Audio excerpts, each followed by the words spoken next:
Watch post-fight interviews and unaired prelims only on UFC.com. I was like, oh, no, this ain't going to happen again. You know, and I was thinking just, you know, keep your composure, and I was just talking myself through it, you know. You know, whenever you get rocked with a good shot, what I like to do is I like to start just talking to myself, you know. I'm like, okay, I just got caught with a good shot, you know. My legs feel a little loose, but I'm just going to tie up until I start feeling better. Getting a chance to get back in there to get back on the winning track was very important for me tonight. You know, being off for so long and having so many distractions and working through so many things mentally, you know, proved to be a little bit tougher than I imagined.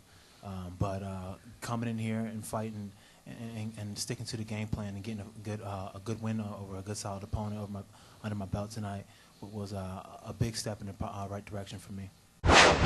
You know, sticking to a game plan is always hard to do, especially when, you know, your opponent is doing everything he can to stop you. And you know, it was no secret what I was going to do. You know, I'm a wrestler, so and I said it time and time again before the fight that I was going to get back to my wrestling. So trying to stick to the game plan, even though sometimes I was getting caught, getting a little tired, and I wanted to mix it up and throw the hands like I wanted to do. But my corner warned me against that, and it says, you know, fight a smart fight, and systematically break them down.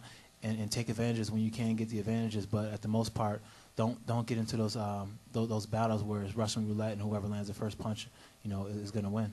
But for the most part, I really wanted to go out there and be really impressive, because I worked really hard this camp, you know, and I integrated a lot of stuff that I normally don't do. You know, for the most part, you know, I was moving forward a lot, and you know, anybody who watched me in the past know that I would always try to stay on the outside, but now I was working, you know, to use a little bit more pressure to work my game. And, you know, going forward with somebody like Thiago, who moves forward all the time, you know, you put yourself in the line of fire.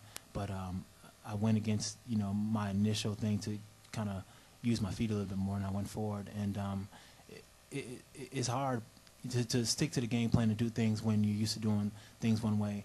And I'm kind of just disappointed that I kind of got tired in the third round. But for the most part, you know, whenever you get a chance to get a win in like that, after you just got knocked out your last fight, it's a good thing. Well, anytime you get to fight for a belt is always an opportunity, and you never want to turn that down. But at the same time, if I'm honestly speaking with myself, I think that I need to maybe have one more fight just to integrate everything that I've been working on to make it so that when I do get a title shot, that nobody will ever beat me. Watch post-fight interviews and unaired prelims only on UFC.com.